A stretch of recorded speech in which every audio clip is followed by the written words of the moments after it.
Kevin, thanks for joining us. How you feeling? Hey, I'm doing good. A little allergies. All's good, though, here in Austin, Texas. All right, handicap this for me. Let's start with the National League West. Why are the Giants the best team in the West and maybe the best team in baseball?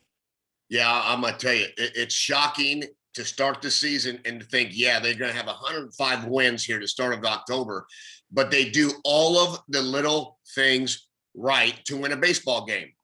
So whatever that is, it's kind of like the Rays. We've watched the Rays since Joe Mann was there, winning 90-plus games. You couldn't name 9 guys in that team, if not 5, besides their starting rotation. And Evan Longoria back then was David Price and James Shields. Now you look at the Giants, it's a lot of the same type stuff. You could say Crawford's having a career year, and yes, he is probably the most underrated shortstop out there, and it's been that way. But they just play baseball. So whatever this new generation is with all the matchups and all the stuff, Farhad and Gabe Kapler work well together. They believe in their theories. They believe in their stuff, and they're winning baseball games.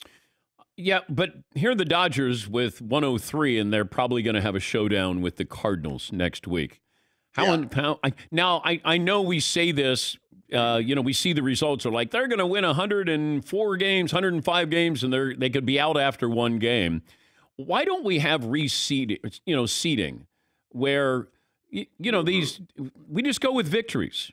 Like that way everybody keeps playing the entire year at the end of the season, and then we just seed the teams, whether you did National League that way in the American League or did it, combined them. What do you think about that possibility? You know what? That's a great idea. And, because you do look at this. We asked yesterday on the show, are the Dodgers the best wild card team ever? And I said no, because 2004 Red Sox are, Dan, and you knew that answer, obviously. Okay, so let's stop with that question. But when you look at a powerhouse and you look at Max Scherzer and Trey Turner, what the Dodgers have done since they've acquired them, I think they're like 43-13 or 43 and whatever the number is, and they've picked up a game on the Giants. That's why what you say is it's a great idea, because it makes every team play, just like an Ohtani. He's not going to pitch the last game of the year on Sunday, and now you're playing the Mariners, which that could be a big deal. Mariners are probably in the best situation besides the Yankees to make this situation go in the wild card in the East. But it is an idea, and I know they're looking to always make the game better. Maybe that does. It's just difficult to have an entire season where you dominate, and you're going to play one game. It's going to come down to Scherzer versus Adam Wainwright. Like, is there any other? I would think baseball, searching for revenue, would at least make it a best of 3. I like the one game win or go home, but it's not. I'm not the one that spent an entire season, 6 months, getting to this point. What makes the most? What is fair in a situation? And you may like the one game. Well, I know that's how important it is to win a division, because it buys you those other games. So that there's your gift that you're trying to go to the end of the season. You have to win the division. If you don't, now you have a wild card.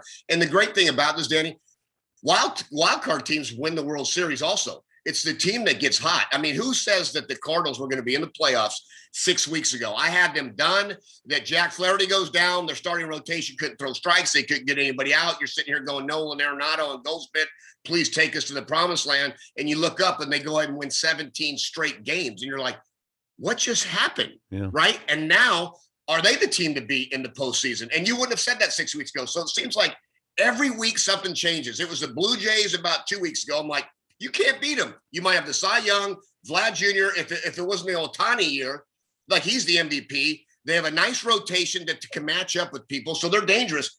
But then all of a sudden the Yankees go in there and take 2 out of 3. Like, okay, well, they'll try. But it's a very intriguing is the word this year, because every week it changes. You can flip a coin and go, yeah, the Brewers this week. Go ahead and face those 3. But then they lose to Devin Williams. Now it's all Josh Hader. So every week something different, but it's going to be a great run. You bring up Devin Williams, the reliever for the Brewers. He's out for the postseason. He broke his hand celebrating or after celebrating. How often are injuries hidden? Like the true injury of how it happened, and then you could sort of make it into a sports-related injury, even though it probably wasn't a sports-related injury? Yeah, there's that stuff. I mean, look, you know, you and I are on a team, and we go out and have a few cocktails. Okay, Danny slips on a step, and your ankle gets twisted. The next day, you're out. Well, let's say that was on a treadmill. So that stuff's going to happen, right? It's not that everybody needs to know you had 2 Jack and Cokes because you're so excited the Boston Red Sox went out and shocked the world. That stuff's there. But, you know, I mean, most of those things, you snap, you do dumb things. We are human beings. You punch walls. It doesn't make sense. It can cripple a team. This might hurt this club. He's a great kid. His changeup's devastating. He's like a Trevor Hoffman type changeup. And then you have that Josh Hader 8-9 scene. So, yeah, this is a tough loss for the Brew Crew. Their offense is going to have to pick him up. Have you seen a stupid injury before? Without naming names. Without naming names. Like somebody. Yeah, no, I never had to deal with a stupid injury. I mean, we dealt with the helicopters and Kurt Schilling's ankle, which was not stupid. That was just straight heroic. And then you put ketchup on it, you know, behind the scenes, you and I. But besides that, no, I've never really had to deal with a teammate punching a wall and like, Isn't it amazing people still think that Schilling put ketchup on that sock? Did you see his ankle? Did you see that ankle? It's such a great skit because it's Schill for 1, 2. I mean, we had the whole scene going. And 3, why didn't the Yankees bunt? Not one drag bunt that game. I couldn't believe it. I'm like, DJ's got to lay down a bunt just to see if he can move because he can't move with 2 ankles. Even when he was healthy, he couldn't move. He couldn't move. I remember, you know, I mean, that whole scene was just crazy. When he came out of the dugout for an off day to go pitch in the bullpen. Yeah. And we all thought, oh, here's Schill, red light Schill, you know, milking it. Oh, my God, heroic. This is going to be incredible. And then all of a sudden I talked to Terry Francona. I go, is that Schill being Schill? He goes, he thinks he can pitch. Yeah. I go, what? I said, are you going to let him? And he goes, I might.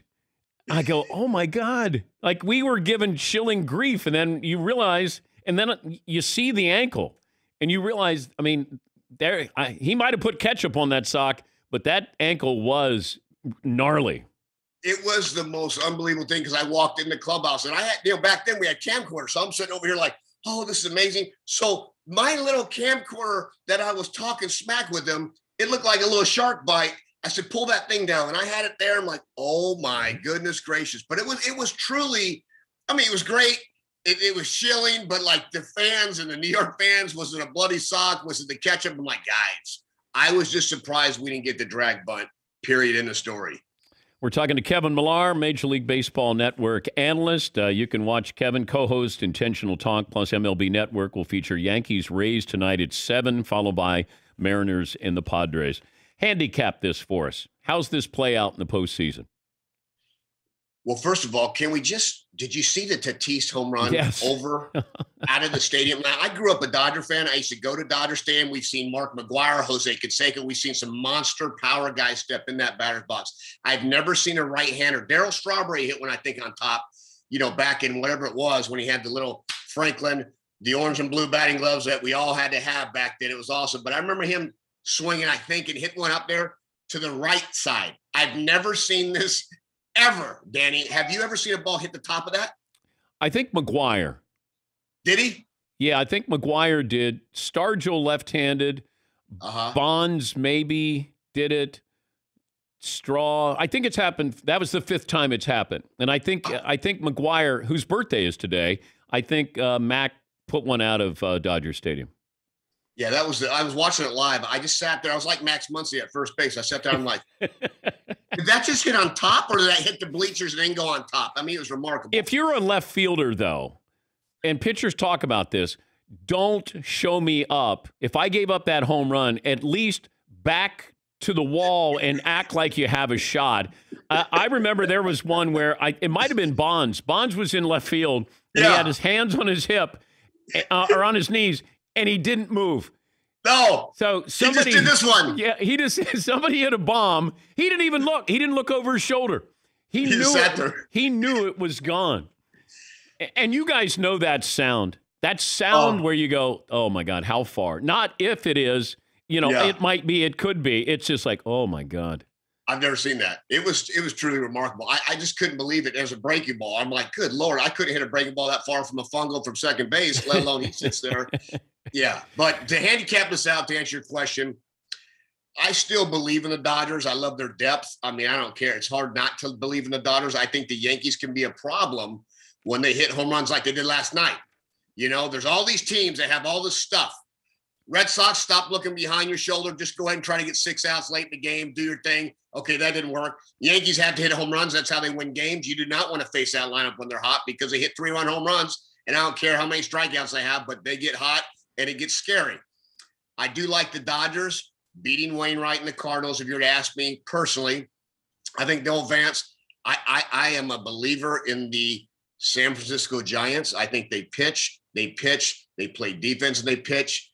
At the end of the day, the Houston Astros, look out for them. I think mentally they're the toughest team out there. I think everything they've had to overcome, I think everything they have to deal with, this team just keeps plugging away. I think Dusty Baker does such a great job of kind of just, you know what? It's us against the world, and with a smile to an extent. So if you were to ask me, how cool would it be? Dodgers, Astros, 2017 World Series. Let's go. Yep. I'm right there with you. What should Shohei Ohtani do? Oh, man. You know, it is such an intriguing. Think about this for a second, Danny. We got Rendon at third base. If he comes back and has and is who he is, 80% of who he was at Rice University. And you got Mike Trout, an MVP. You got Ohtani, who's going to be the MVP. If they could figure out starting pitching, how to spend money or draft in June or whatever it is, because the Giants, it happened quick. Okay, I mean, this team you might have had in 4th place, 5th place. You might have had the Rockies ahead of them start the year. They got 105 wins right now. But I think he stays. I think they have to get smart on the staff. And I don't know why that's so hard, because that's where the game's won. We all have cute salaries, and we got $1 billion in the infield with the Padres, and everybody's making a bunch of money. But at the end of the day, you've got to tote up every 5th day, and the Angels got to find a way to do that. Yeah, but if I said to Mike Trout, hey, you want to go someplace else? Hey, don't sign that contract. You want to go someplace else? You have more hits than Mike Trout does in the postseason. Yeah, it's tough because it's the one game that we can't take our team to the promised land. LeBron could take his team to the NBA Finals. Brady could obviously take his team to the Super Bowl. Baseball's not that way, Dan. You're going to need somebody to step up like 17 other guys. Yeah, but would you stay if you're Ohtani? Like, what? What's the reason why? I mean, things have changed now, so probably you have to sit back and go, okay, where's the world at? Now, take all that baloney out of thing. The weather's not bad there. It's a great place to play if you're wired that way. I remember talking to Garrett Anderson a lot. Garrett Anderson, Kennedy High School, I believe, great guy. And, they got 4 reporters they answer to. We're over here in Boston. He goes, how do you do it? We got 72 stories going.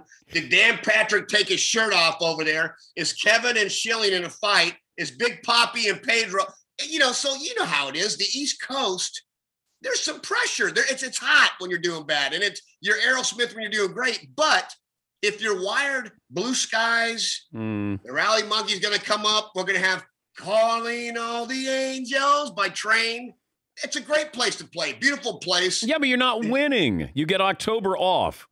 Yeah, but some guys would rather be rich and buy a house for $30 million over there on the Pacific Ocean. That's cool too. Not everybody's wired to win. That's what's funny. That's why I say when you go out and get free agents in the East Coast or Boston, you better be makeup wise. It's not the best player, but you better have some makeup to compete when things aren't going great. Now you tell me. Can you tell me every player's a winner? No, I know that.